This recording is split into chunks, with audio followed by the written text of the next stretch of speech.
찾아옵니다. 이런 고비를 넘겨야 하나님의 복이 찾아옵니다. 이런 제목으로 말씀을 드리고자 합니다.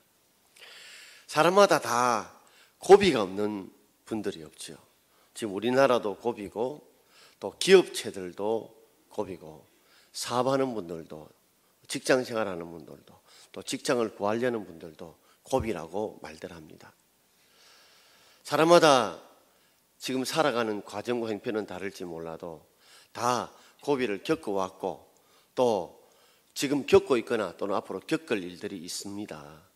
어때는 실패의 고비도 있을 것이고 질병의 고비도 있을 것이고 또 자녀의 고비도 있을 것이고 또 뜻하는 인간관계의 고비도 있을 것이고 신앙의 고비도 있을 것입니다.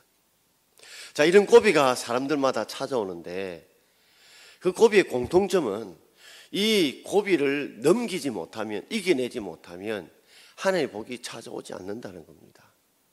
이 고비를 넘겨야, 이 고비를 이겨내야 하나님의 복이 찾아오게 됩니다. 모두가 다 고비를 넘기고 싶지만은 돌아보면 그때 그 고비를 넘기지 못한 것 때문에, 내가 주저앉은 것 때문에, 포기한 것 때문에 내가 지금 아쉽다 하고, 어떤 데는 억울할 때도 있고 어떤 데는 참 가슴이 답답할 때도 있을 줄 압니다. 오늘 한 여인이 등장합니다. 본문에는 가나안 여자라고 하는 한 여자가 등장합니다. 자, 그가 살고 있는 나라는 바로 시돈이라는 나라인데 이스라엘 경계 바로 위에가 40km 등기 두로, 그 위에가 시돈입니다. 지금의 시리아 지방이죠.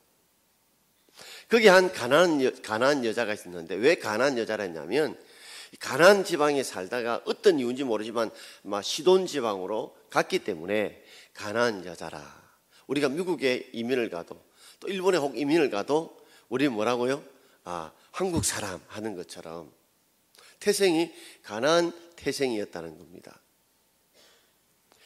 그리고 마가복음 7장 26절에 보면 이 여인에 대해서 좀 더 정확한 이름을 붙이고 있는데 수르보니게 여인, 수르보니게 여인이라고 붙이고 있어요.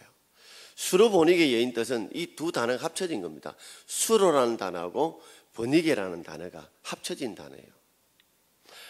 이 수로라는 말은 지금의 시리아를 말합니다. 시리아 지방에 있는 보니게라는 지역에 사는 여자라는 말입니다. 왜 수르보니게를 했냐면 아프리카 리비아에 보면 또 버니게가 있어요. 그래서 아프리카에 있는 리비아에 있는 버니게와 구별하기 위해서 수로 지방에 있는 버니게 또는 베니게라는 여인이라고 이름을 붙인 것입니다. 우리가 세례 요한, 사도 요한 할 때 그 사람 이름 자체가 세례 요한이고 사도 요한은 아닙니다. 그런데 똑같은 요한인데 세례를 주었던 요한은 세례 요한, 예수님의 제자였던 자는 사도 요한 이렇게 부르는 것처럼 그도 혼동이 되니까 수로라는 지역에 사는 버니게 여인이라 이렇게 부른 것입니다. 그리고 헬라 여인이라고 했는데 아마도 이 여자는 헬라어를 사용하는 여자인 것 같습니다. 나중에는 헬라가 지배하던 이 시돈 지방은 지중해 쪽에 있잖아요. 그러니까 그리스의 지배를 받다가 헬라의 지배를 받다가 나중에는 지금은 로마의 지배를 받고 있는 상황이죠. 그런데도 옛날에서는 헬라의 언어를 쓰기 때문에 헬라 여자라 그렇게 이야기를 합니다. 자, 그런데 이 수르보니게 여인에게는 마음에 한 가지 정말 소원이 있었습니다. 정말 이 소원을 꼭 이루어 받고 싶은 간절한 소원이 있었는데 그것은 그의 사랑하는 딸이었던 그 딸이 흉악한 귀신에 들린 겁니다. 아마도 이 엄마가 이 딸을 고치기 위해서 백방의 노력을 했겠죠. 그럼에도 불구하고 이 사랑하는 딸은 흉악한 귀신이 들렸으니 얼마나 엄마가 안타깝고 힘들겠습니까? 그런데 예수님께서 딱 한 번 수로와 시돈 지방으로 올라오셨거든요. 이 남쪽이었던 이 예루살렘 지역과 북쪽이었던 갈릴리 지역을 통과해서 북쪽인 이방 땅이었던 수로와 시돈 지방은 처음 올라오신 것이에요. 처음이자 마지막인데 그 이유는 바로 이방 땅에도 주의 복음이 전파되어져야 된다. 그래서 복음을 전하기 위해서 시돈과 두로 지방을 갔는데 거기서 한마디로 큰 복을 받았던 여인, 기록된 여인이 바로 오늘 수르보니게 여인입니다. 그가 어떻게 해서 어떤 고비를 넘겨서 어떤 고비를 이겨내서 하나님의 복을 받게 됐는지 두 가지 고비를 한번 생각해 보려고 합니다. 첫 번째는 도전의 고비입니다. 우리는 어떤 데는 살아가다 보면 마치 어떤 사람이 병을 고칠 수 없는 병을 불치병이라고 부릅니다. 우리가 병 중에 저 병은 불치병이다 이 말은 여러 가지 노력을 해봐도 고칠 수 없는 병, 그걸 불치병이라고 그러죠. 자, 우리가 병만이 불치병이 아니라 여러분 나름대로 힘쓰고 애쓰고 노력해봤는데도 안 될 때가 있죠. 자, 참 내가 이 병을 고치기 위해서 나름대로 좋은 의사쌤을 가고 좋은 병원에 가고 좋은 약을 처방을 받고 힘쓰고 애썼지만 고치지 않을 때 그때 우리 불치병이다 그렇게 말을 하죠. 또 어떤 데는 내 이 성격, 화를 내는 성격이라든지 또는 어떤 데는 욱하는 이 성격을 내가 고치고 싶은데 나름대로 열심히 해서 노력했는데 불구하고 고치지 않을 때 이건 불치병 같아. 또는 우리 학생들이 공부를 열심히 합니다. 나름대로 최선을 다하는데 뭔가 성적이 오르지 않고 결과가 나오지 않을 때 나는 안 되는가 봐, 나는 어쩔 수 없는가 봐 이렇게 말하는 것도 불치병과 같은 그런 이야기죠. 우리가 살아가면서 참 이런 우리 힘으로 할 수 없는 우리 나름대로 애쓰고 노력하고 힘쓰고 했지만 안 될 때가 있어요. 그게 바로 불치병과 같은 단계죠. 오늘도 이 여인이 참 예수님 앞에 가지고 온 소원은 바로 흉악한 귀신 들린 딸 때문에 그렇습니다. 자, 우리 22절 말씀을 우리 함께 읽어보겠습니다. 가난한 여자 하나가 그 지경에서 나와서 소리 질러 이르되 주 다윗의 자손이여 나를 불쌍히 여기소서 내 딸이 흉악하게 귀신이 들렸나이다 하되. 가난한 여자 하나가 그 지경에서 나왔다. 시돈 지경 사는 이 분위기 지경에서 나왔어요. 자, 예수님께서 늘 이스라엘 땅에만 가시다가 처음이자 마지막으로 이 시돈 땅에 온 거예요. 어떻게 그 소문을 들은지 모릅니다. 그러나 두로를 거쳐서 그 위에가 시돈이거든요. 그러니까 올라오면서 예수님의 소문을 들었을 거예요. 왜냐하면 당시 예수님은 슈퍼스타 중에 슈퍼스타입니다. 왜냐하면 고칠 수 없는 병자들을 많이 고쳤고 치유했던 그런 기적의 소문들이 그렇게 넓지 않는 이스라엘 땅에 확 퍼졌고 그 퍼진 소문들이 아마 시돈과 두로 땅에도 퍼졌을 거예요. 그러니까 두로라는 지경을 오면서 이미 예수를 만났다는 그런 소문들이 퍼지지 않았겠습니까?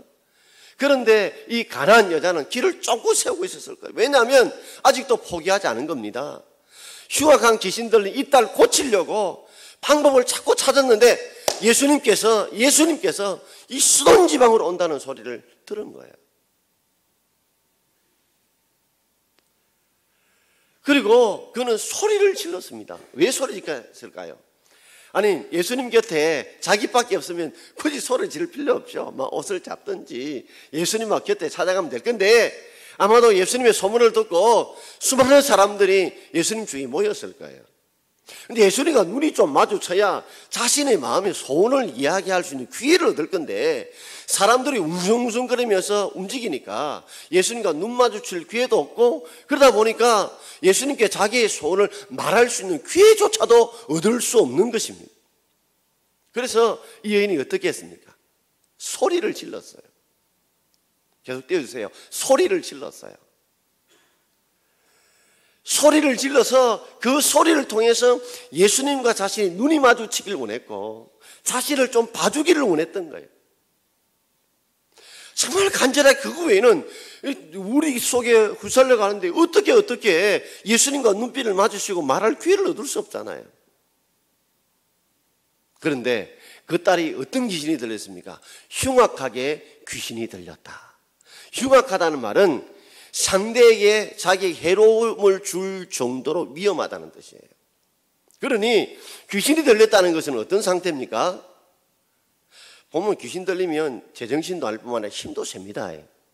그런데다가 흉악한 상대가 자신에게 해롭게 할 만한 그런 귀신이니까 이 여자가 어떻게 해요? 이 딸이 밖에 나가서 그죠? 과함을 치고 낮이든 밤이든 과함을 칠 수도 있겠고 또 가서 너무 부술 수도 있겠고 때리기도 할 수 있겠고 어떤 데는 물에 빠지기도 할 수 있겠고 어디 가면 나무나 벽에 막 부딪히기도 할 수 있겠고 이런 흉악한 일들 아주 해로운 일들을 자기 자신에게도 남에게도 일으키고 있단 말이에요.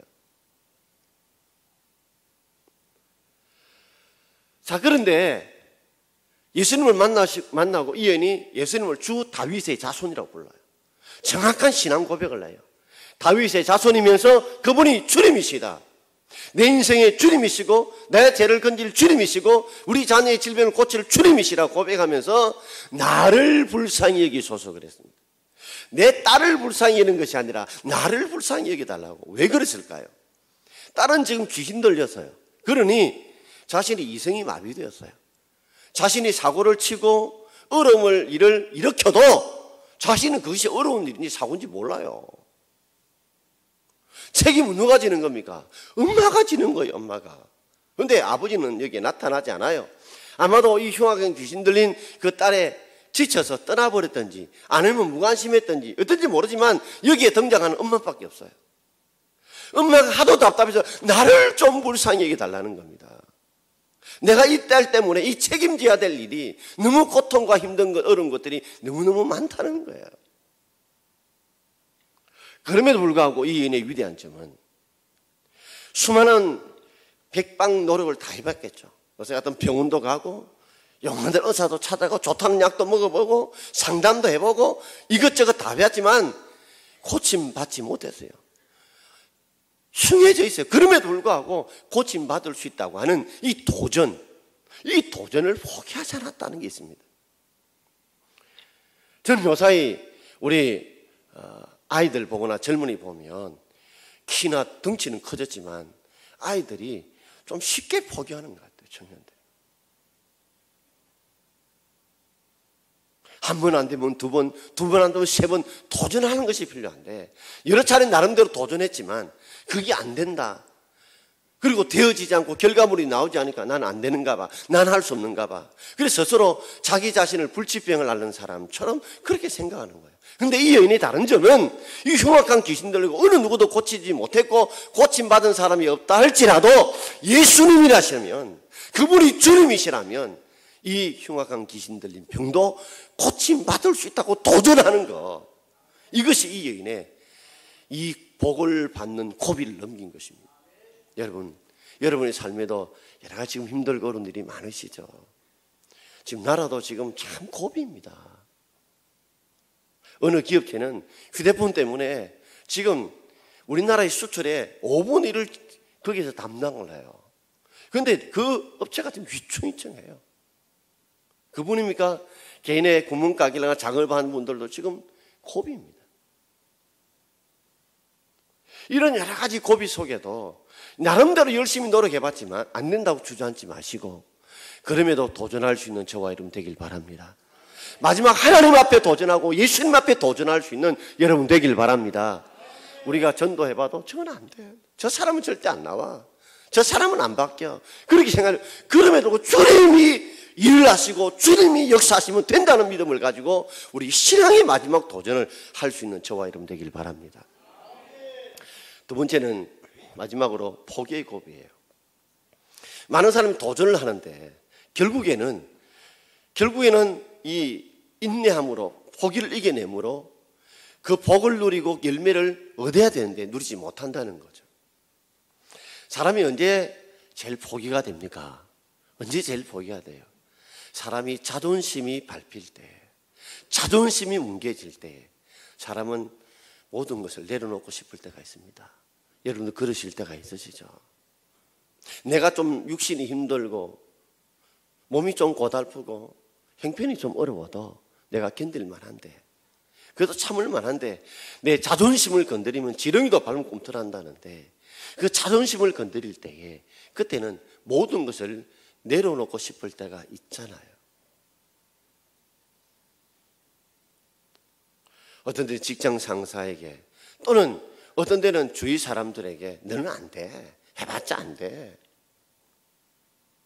이런 말을 들으면 모든 걸 내려놓고 싶을 때가 있습니다. 우리의 가장 자존심을 세워주신 분이 우리 하나님 예수님이십니다. 그 중에 한 예를 보면 하나님 번제를 드릴 때 소와 양을 드리게 될 때에 그런 짐승들은 다 껍질을 벗기라 합니다. 껍질을 다 벗겨요. 그런데 가난한 자는 소와 양들은 염소를 드릴 수가 없어요. 그러니 가장 작은 뭐요? 비둘기를 드리는 겁니다. 비둘기도 역시 껍질을 벗겨야 되죠. 털을 벗겨야 됩니다. 근데 털 다 벗기면 뭡니까? 째맨하게 나옵니다. 그러니 비둘기를 바칠 때 가난한 사람이 바치는 비둘기는 뭐요? 그냥 통째로 바치라는 거예요. 그래도 털이 좀 북실북실하면요 좀 뭐요? 커 보입니다. 저희 집에 조그마한 키우는 강아지 있는데 털이 있을 때는 제법 뭐 덩치도 크게 보이는데 털 깎아 놓으면요 완전 막 보는 것보다 한 절반밖에 안 돼요. 가장 우리의 자존심을 세워주시고 우리를 사랑하시는 그 예수님께서 오늘 이 여자의 자존심을 건드린 거예요. 그것도 그냥 자존심이 아니에요. 정말 예수님께서 이렇게까지 자존심을 건드릴까 싶을 정도로 이 여인을 아주 밑바닥으로 지근지근 밟듯이 그저 이빨로 지근지근 씹듯이 그렇게 그 여인의 자존심을 짓밟습니다.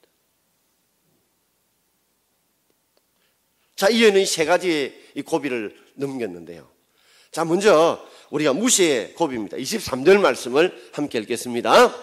예수는 한 말씀도 대답하지 아니하시니 제자들이 와서 청하며 이르되 말하되 그 여자가 우리 뒤에서 소리를 지르오니 그를 보내소서. 자, 여자는 좀 예수님과 눈이 좀 마주쳐서 자기의 간절한 소원을 한번 말하고 싶은데 기회가 없어요. 그러니까 계속해서 소리를 치는 겁니다. 소리 치는 것 외에는 다른 방법이 없어요. 누가 길을 비켜줍니까?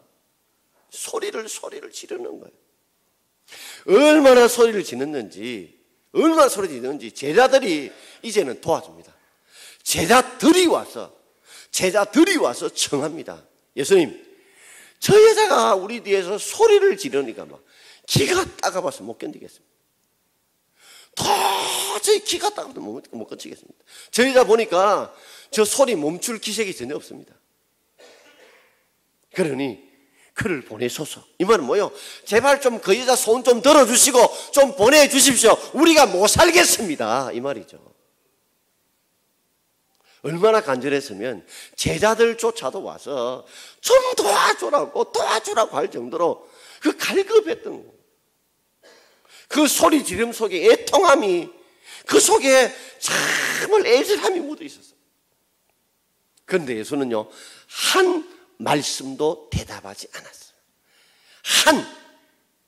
한 말씀도 대답하지 않았다. 완전히 무시한 거죠. 여러분들도 누가 이렇게 이야기를 하는데 말을 걸거나 대하는데 입을 딱 다물고 한 말도 안 하면 어찌 됩니까? 내가 그것처럼 무시당할 데 없죠. 완전 묵살된 것 아니에요. 그러면 그만둬보라마. 내가 이렇게 무시당하고 이렇게 무시당할 바에 나 안 할란다 하고 돌아갈 때 있으시죠? 여러분의 기도하실 때도 한 말씀도 예수님 답 안 해줄 때 내 기도 안 한다 그러면 내가 전도했는데 상대가 반응이 없으면 나 전도 안 한다 그럴 때 있으시죠? 그런데 다른 사람이 아니라 예수님이 한 말씀도 안 하셨어요. 예수님이 어떤 신분입니까?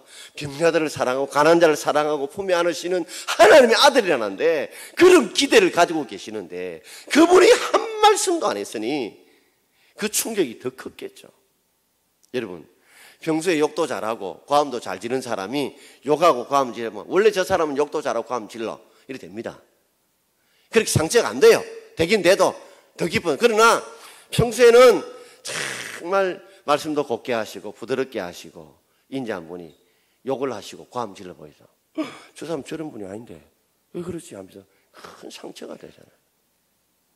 누가 늘 미워하는 사람이 한마디 대답하면 그렇다 싶으지만 나를 사랑하고 아끼는 사람이 내 답답한 상황을 부르짖는데 불구하고 대답 안 해주면요 그 받은 상처는 곱절이래요. 예수님 한 말씀도 대답 안 해요. 미움의 반대말은 사랑의 반대말은 미움이 아니라 무관심이라고 그랬죠. 무시해. 보통 사람 여기에 돌아갈 만해요. 근데 이 여인은 돌아가지 않았어요. 예수님 두 번째 단계의 시험을 하십니다. 그 고비를 테스트하세요. 바로 비난 거절인데요. 24절 말씀을 함께 읽겠습니다. 예수께서 대답하여 이르시되 나는 이스라엘 집에 잃어버린 양 외에는 다른 데로 보내심을 받지 아니하였노라 하시니, 예수님 대답하지 않을 때는 그래도 뭔가 희망을 파묻어요. 희망을 갖고 있었어요. 그런데 정작 예수님 입에서 나오는 말을 들을 때는 이제는 절망이에요. 말을 하지 않을 때는 뭔가 희망을 좀 기대하고 있었는데 정작 예수님 말씀하셨는데 그 말씀이 더 큰 절망으로 다가왔어요. 나는 이스라엘 집에 잃어버린 양 외에는 다른 데로 보내심을 받지 않았다. 나는 이스라엘 집에 잃어버린 양들에게만 보내심을 받았다. 이스라엘 백성들만을 위해서 보내심을 받았다. 그들만 고쳐주려고 한다. 나는 너에게 관심이 없다. 너는 다른 데에 있는 사람이다. 나는 내게 보냄을 받지 않았다. 너는 갈로받기다.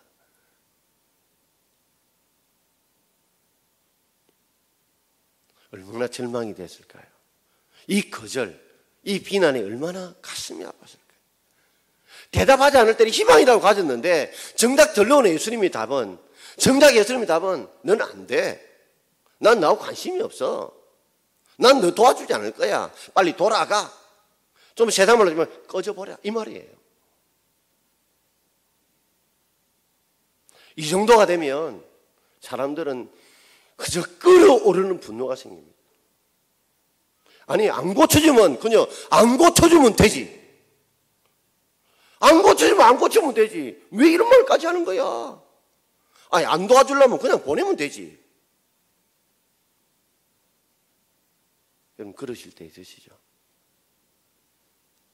우리가 전도를 하더라도 어떤 데는 뭐 그래, 교회 안 오면 될 낀데 예수 믿는 인간들 어쩌고 저쩌고 하더라 하면서 막 욕을 하고 어쩌고 저쩌고 하면요, 얼마나 속이 상해요.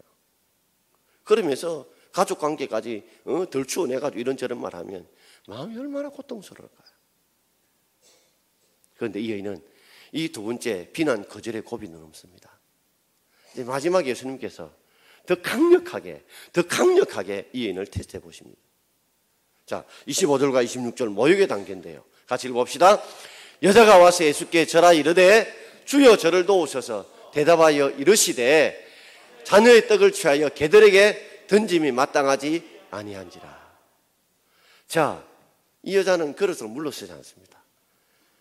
정말 대단해요. 이누 같으면 뒤로 물러설 만한데 오히려 이제 예수님이 대답해 주셨다 그 생각하고 예수님 앞에 막 바로 엎드려 봅니다. 절을 합니다. 그러면서 주님이라고 이야기를 해요. 당시에 제자들 랍비라 예수님을 불렀는데 그는 주님이라고 고백하면서 저를 도와달라는 거예요. 물러서지 않습니다. 포기하지 않습니다. 그물이보다 더 그물이 같아요. 아주 찰그물이에요. 그러자 예수님의 대답은 더 싸늘하게, 더 냉정하게, 아주 자존심이 심장을 푹 찔러서 피가 줄줄 흘러나오게 만듭니다.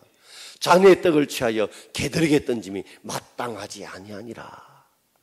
여러분, 자녀는 이스라엘 백성을 말하고 개는 이방인들을 말합니다. 그러나 유대인들끼리 모였을 때 이방인들을 개라고 표현하지만 유대인들끼리 모였을 때 개라고 표현할 수 있죠. 지그들끼리 이야기할 때는. 그죠? 그러나 지금 이방인을 앞에 놓고 그것도 여자를 앞에 놓고 개들이라고 이야기하면 이거는 모욕 중에 이런 쌍모욕이 없어요.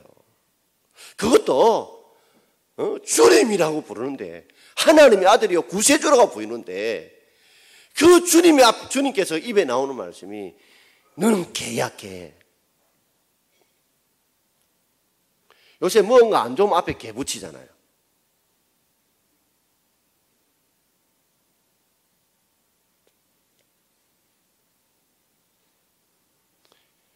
이런 모욕을 들으면 보통 사람 같으면 진짜 이렇게 짓밟히 가면서 내 일 안 한다. 이렇게 짓밟히 가면서 내 손 안 내민다.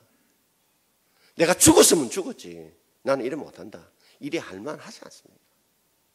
저도 목회하면서 여러 고비들을 넘습니다. 제일 힘든 게 이 자존심이 짓밟힐 때 고비입니다. 그러나 자존심이 짓밟힐 이런 고비 가운데서도 돌아보면 그때 고비를 참고 견뎠던 것 때문에 여기까지 오지 않았나 생각합니다. 아마 여러분들도 지금 여러 가지 이런 고비들을 겪고 있을 것입니다. 그런데 이 여인을 늘 떠올리십시오. 여러분들이 낙심이 될 때마다, 포기하고 싶을 때마다 이 여인을 좀 떠올려 보시라는 거예요. 이 여인이 어떻게 견뎌냈는가, 어떤 어려움을 이겨냈는가를 한번 묵상해 본다면 큰 힘이 될 거예요. 자, 그러면서 이 여인이 이렇게 말합니다. 자, 27절 말씀 우리 함께 읽겠습니다. 여자가 이르시되 주여 올소이다마는 개들도 제 주인의 상에서 떨어지는 부스러기를 먹나이다 하니. 그 말에 주님 옳다고 또 이야기하네. 뭐 이런 여자가 다 있어요. 예수님은 자꾸만 발로 밀어내는데 이제는 자꾸만 더 달라붙네. 주님이 옳다는 거예요. 그래, 우리는 이방인들 개입니다 하면서 자신을 개로 인정하면서 주인의 상에 떨어지는 부스러기라도 조선이 부스러기 은혜라도 달라는 거예요. 떡이 아닐 수 없습니다. 부스러기라도 달라는 거예요. 여러분, 개 키워보신 분 아시죠?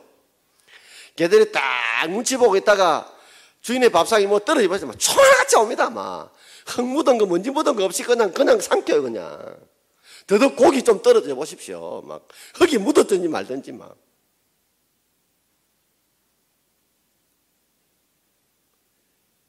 우리는 떡을 달라는데 부스러기 좀 화를 낼 때 있습니다. 아니, 떡이지 부스러기가 뭐야? 그래, 부스러기라도 달라고 하는 이 간절함. 그래서 예수님께서 이 여인을 칭찬하신데 전무후무한 칭찬을 하십니다. 자, 28절 마무리 읽겠습니다. 이 예수께서 대답하여 이르시되 여자야, 내 믿음이 크도다. 내 소원대로 되리라 하시니 그때로부터 그의 딸이 나으니라. 할렐루야. 예수님께서 여자의 내 믿음이 이 또다 정도가 아니에요.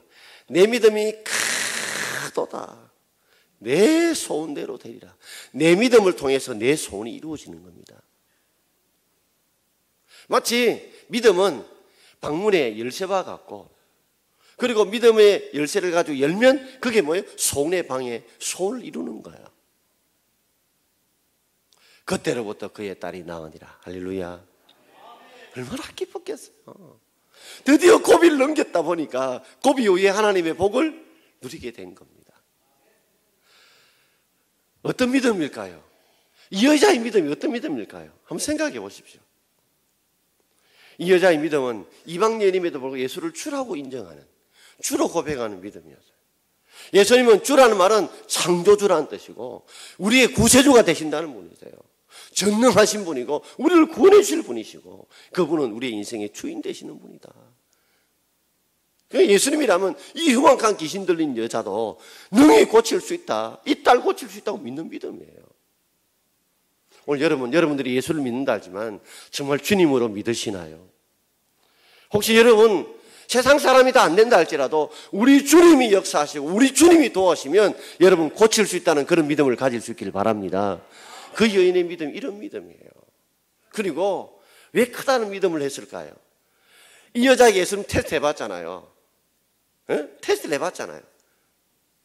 했는데 한마디도 대답 안 하고, 또 이스라엘 집에 잃어버린 양 외에는 내가 다른 데로 보내심을 받지 않았다고 거절하고 비난하는 그 테스트 해보고, 나중에는 자녀의 떡을 취하여 개들에게 던짐이 마땅하지 않고 개들이라고 표현까지 했는데 불구하고 이 여인이 포기하지 않고 물러서지 않고, 그럴수록 더 예수님께 절하고 주님 올사입니다 하고 매달릴 때, 이 여자의 믿음이 보통 믿음이 아니다. 이런 고비들을 이겨내는 이 믿음이 보통 믿음이 아니다. 그래서 큰 믿음이라고 하시는 거예요. 여러분, 믿음은 우리에게 나오는 것이 아닙니다. 우리는 사모할 뿐이고 사모할 때 우리 주님이 주시는 줄 믿습니다. 여러분, 우리에게 이런 믿음을 달라고 기도할 수 있기를 바랍니다. 우리에게도 이런 믿음을 달라. 흉악한 귀신 들린 게 문제가 아니라 이런 믿음이 없는 게 더 문제예요. 우리가 사모하는 자에게 주님은 그런 은혜와 그런 믿음을 주십니다.